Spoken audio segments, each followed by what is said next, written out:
What's up, you massive malicious motherfuckers? Jackson here today with my little brother Chubbz. Hello, everyone. Today we're going to be talking about Bioware's Anthem. We're very interested in this for several reasons. One being Bioware is one of our favorite developers of some of the best RPGs I've played. I think that when you look at Bioware and just what is their bread and butter, right? What made the name Bioware? I think it's the RPG elements in their games.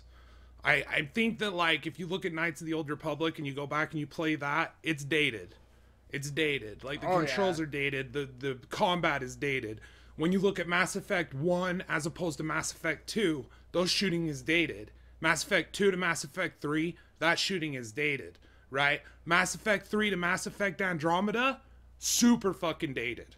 The shooting and combat Mass Effect 2 or Andromeda, when the AI would react appropriately to what was going on and not be glitched out in the middle of walls where you couldn't shoot them or hit them with your abilities. Yeah.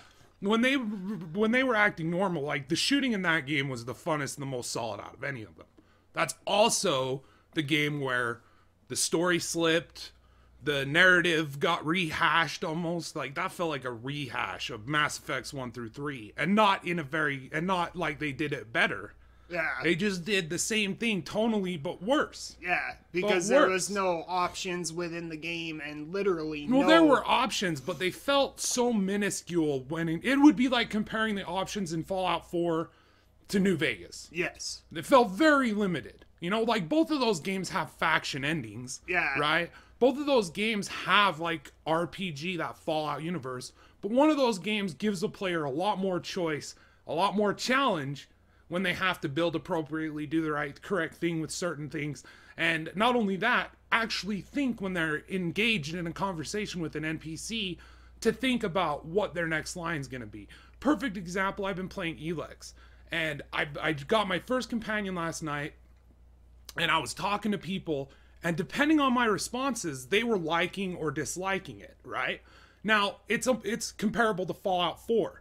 However, in Fallout 4, it was jokey, sarcastic, asshole. Or nice guy. Or nice guy, right? Like, it wasn't... And it didn't change the dialogue, yeah. It didn't change the NPC's perspective of the player character, it didn't, like... Whereas in Elex, this game that has very poor combat, I have multiple different choices of, like, full sentences to speak. In, you know, sometimes 2, sometimes 3, sometimes 4.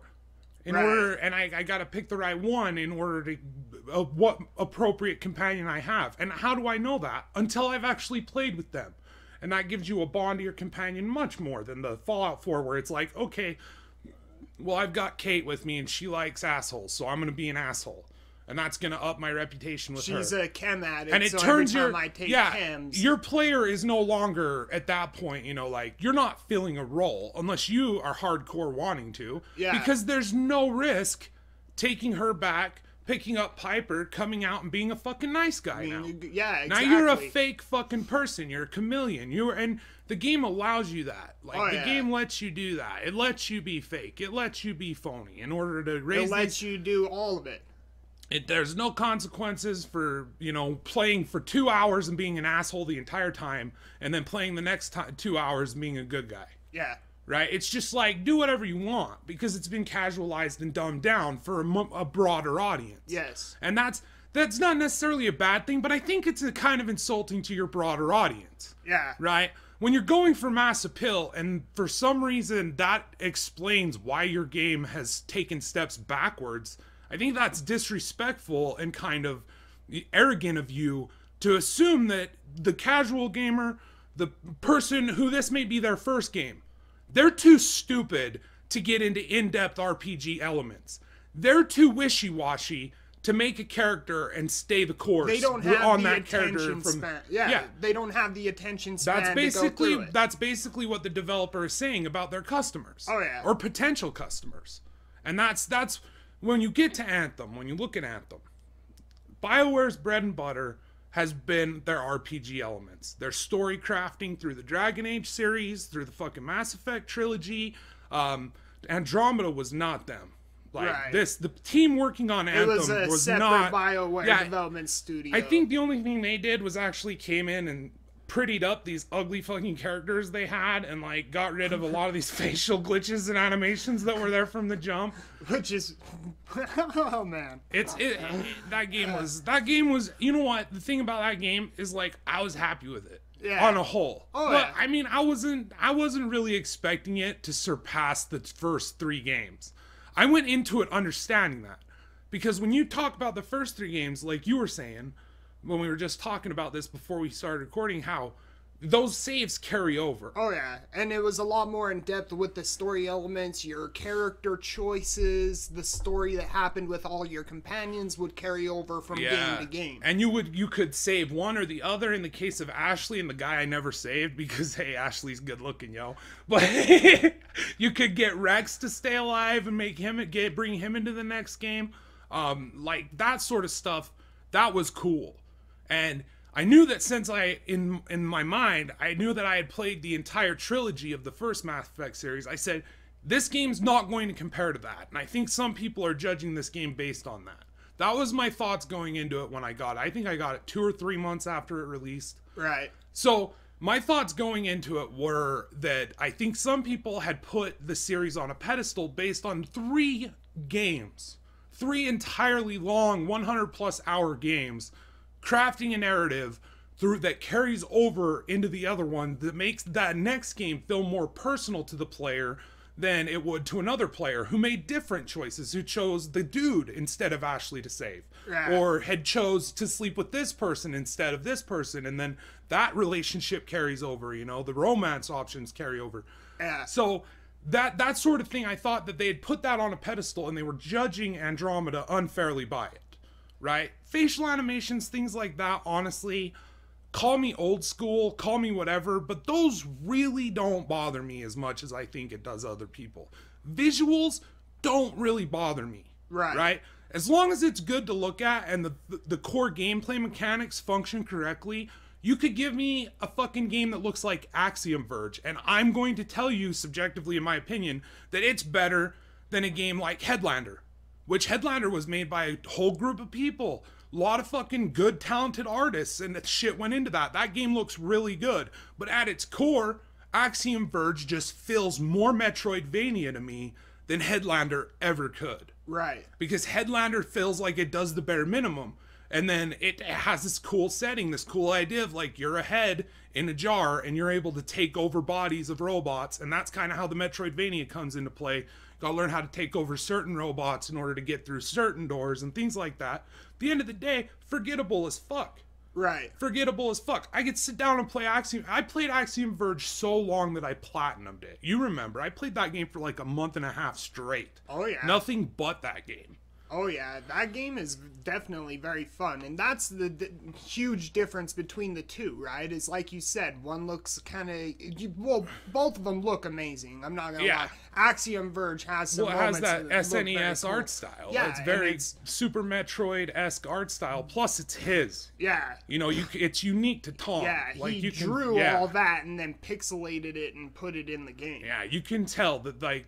It's his game. Oh yeah, but because it is more pixely, you know, it's a different style of art. And the Headlander art it's the same thing as saying like the Ocarina of Time, which does look good, but compared to like The Witcher 3, you know? Yeah, it looks dated as fuck. Exactly. I know what you mean. It's because it's the older type technology, older art style, but compared to the updated stuff. And another thing is, I just want to throw this out there. I could say the same thing about Vampire. I've said it many times. Yeah. You know, and the reason why, and that's why to boil this down, this video, Anthem, what they need to do to ensure its success is a couple things for me, right? And I know that a couple of these things ring off for you too. Yeah, apply to me. Oh yeah, but it's a well-crafted story, how emotionally invested you get into the characters introduced into the story. There needs to be, I agree with that, and I feel like they need to focus more on more choices outside of just like the mech suit that you customize and the skill tree that you pick, because these are not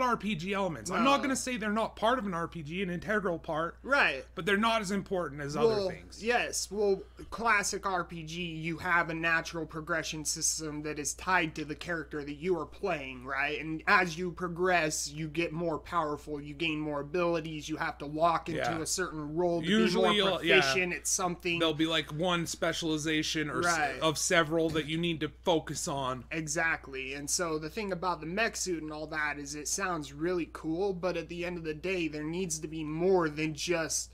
Because, alright, the reason why Destiny didn't ring so well with me was because the story...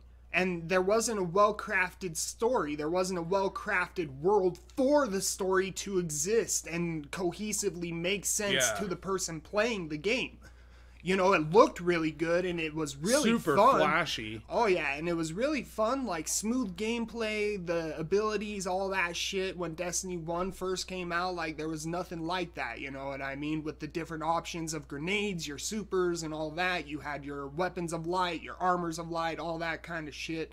The thing about Destiny though was Destiny 2, first of all, didn't expand upon the formula that existed in Destiny 1. It didn't expand upon the story either. And it's not a sequel. And 2... I'd say it's like a rehash, dude. Oh, yeah. With how many things got explained to us during those fucking missions that we were like, this was explained in mission way back in Destiny 1. What in the fuck are they doing? They even, like, rehashed the same cutscene. I know it was different, but it was still the same narrative of, like, oh, the humans found the Traveler on Mars at this year, and then they brought it back to Earth, which started the Golden Age, and it's like, dude, this was the fucking introduction of the first game. Yeah. You know, we already know all this. Where's the sequel? This is a sequel. It's supposed to expand upon what you know, not just reiterate it to you. Exactly. But that's because the focus in Destiny was not on the story. It was not on any of that. It was on the core gameplay, which had kept people playing for thousands of hours. Oh yeah. And that's that Destiny shooting. That's that Destiny supers. And I Destiny can totally grenades. understand that, but for me, it feels at a point it falls flat. It falls flat, and especially with how shallow of content there is, and how often they switch up the content when they release a new raid. Everything before that's now obsolete. And it's been simplified, so Destiny's simplified in the sense that up to the end game, everything is so easy. Oh yeah. Like, it's just easy. If you're a competent shooter in an FPS game at all, the game's fucking easy. You're gonna have no problem going through this. Maybe some bosses will give you trouble, but that's only because they're they're bullet sponge. Oh yeah. They have this mentality of difficulty in Destiny is simple number scaling. That's all it is. Yeah. We're not talking smarter AI with the ability to flank the player or even back ambushes with smart AI. No, it's the same AI that's been there since Destiny 1. This reskinned, retooled, same thing. Same thing that acts the same, does the same abilities, has the same attacks. The only difference here now is that their number is scaled higher than yours, so your damage is severely dropped off. And their damage is amped the fuck up. Oh yeah. So you're getting one shot by a sniper rifle. Which leads to the main strategy in Destiny, which is fire and duck. Fire and duck. Take cover. Fire, take cover. Stay on the move, find cover where there's no enemies, find somewhere clear, take a couple shots. As soon as you see your health dip, take cover. Yeah. You know Destiny's difficulty is a trend that I'm seeing in a lot of games. Oh, yeah. Where their definition of difficulty is just scale the number up. Well, not only that, but also this games as a service model where it's releasing minimal content and then adding upon it later. And not only that, but it's true with like the pre-release stuff when they're releasing stuff and they're talking about it. They're talking about things or systems that are going to be in the game that aren't in the game on day one but found out are added later.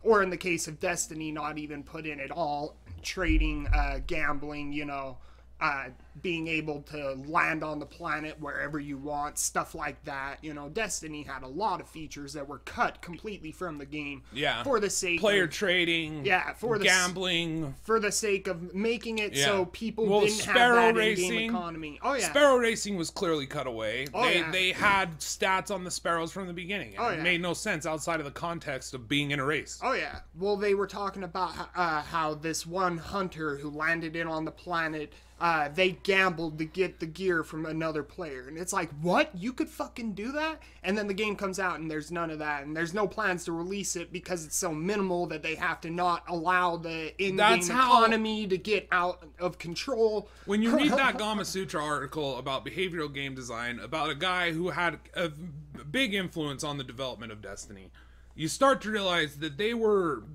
creating the player that they wanted. Oh yeah, and that's what all of that was geared around. The gear, everything. I think it was premeditated and planned. Oh yeah. Or they're incompetent. Either way, have it your way. But the thing about all of this is we see this trend with all these other games that are coming out, games as a service model. You know what I mean? And I would say in my history, Destiny was the first example of this on consoles, in the house, huge market, huge praise, highly popular success, right? And the reason why I think it is so bad is because it taught people that you don't have to have a lot, and it doesn't have to be good. As long as it is engaging enough that people will play it, it will find an audience and it will receive its praise. Well, as long as you've got a really big marketing budget to throw at it too, so that these fucking, game stream media. Yeah, in my opinion, I genuinely feel that Destiny opened the door for games like No Man's Sky and Sea of Thieves. Yeah. No, I think No Man's Sky was more that one felt more like your early access scam, right? But still, it's essentially the same thing, but not really, because let's face it, for all the faults with Destiny 1, it was a fucking game. Yeah, it's true. It was a fucking game. Yeah, you know what I mean. But No Man's Sky Day 1 was not even a fucking game at all. It's not even a fucking game now. It's a fucking walk and fucking fly through space simulator. Yeah. It's all the fuck that game is. That's all it is. But I throw all these games under the umbrella because they all have this trend. You know what I mean? Where they come out half-assed, they slowly... Fallout 76 too. You know what I mean? Where it comes out very minimal, very small, but it's kind of engaging when you're playing with other people, and that's like where the majority of the fun is found. I'm sure there is fun to be found there, but it's at what cost? Like, exactly. It's this game that hardly functions. You're having server crashes all the time. You're getting booted to the main menu. Oh yeah. Another game that I think was a direct response to Destiny was The Division. Oh yeah, Division. Oh yeah, absolutely. And once again, a game that comes out, the story doesn't make sense. It has so many issues. And you see the same thing within the player base that you see in all these games. Is it's gotten better. It's gotten better. It's good now. It'll get better. The question is though, is it better, or is it just better from what they gave you? Right. Because if that's the case, then what they gave you was shit. Oh, yeah. So they could have done anything. They could have half-assed any sort of mechanical update to the game, and it would be better. Technically, objectively, better. Oh, yeah. Because the bar is so low. Yeah, what's your point, though? You need to remember these games when they release. Oh, yeah. Sea of Thieves might be an incredible fucking game 10 years from now. Right? It might have all sorts of crazy, wicked, cool shit for you to do. But remember what it was when it released. That doesn't mean that it's a good game. At all. That doesn't mean that that's okay. At all. How about they take that fucking next 10 years and work on the game and build it that way? This is a much easier way. You get a playable build of a game. You ship that out. Almost everybody else goes on to working on something else. And you just have a small team to maintain it and add content. That's why you see content drops for these things are usually very minimal. Right? Minimal. Even in the case of Destiny. If we were running under the assumption that all that stuff wasn't completed, like how long would you expect them to take to build like the Mars? Like, or that fucking small area of land that they give you in that expansion. Like, here's a new zone. Yeah, or the Tangled Shore. Like, these are mini zones compared to other zones in the game. Little teeny maps. Yeah, like minuscule maps compared to other zones. Oh, yeah. So it's like, people at Bungie are working on something else. A lot of people. And odds are the minority of employees are actually servicing Destiny 2. Oh, yeah. And working on that game. And we know that this is a problem, like you said, where it keeps cropping up, and it's all these games happen, all these different things, and you see a trend within that. And what's concerning is that Anthem looks the same. Oh yeah. Like it feels like it's going into that direction. Oh yeah. What's hopeful for me at least, is that the game was delayed several times now. And it's been pushed back and pushed back. And what I'm hoping, against hope, is that they saw the public turn on this sort of system. Where they saw Destiny 2 come out, they saw Warmind come out, all these fucking micro DLCs that they call a fucking expansion pass. All these micro DLC that they call expansions, they saw that and they saw the fucking reception of it. Yeah. Because until the Taken King, or the fucking, might as well be the Taken King. Yeah. The Forsaken expansion. Yeah. The most stout defender of Bungie was on the fence all of a sudden and was saying, look, you got to get your shit together. Like, something needs to be done. Yeah. Right? You're always going to have that hardcore audience that doesn't give a fuck.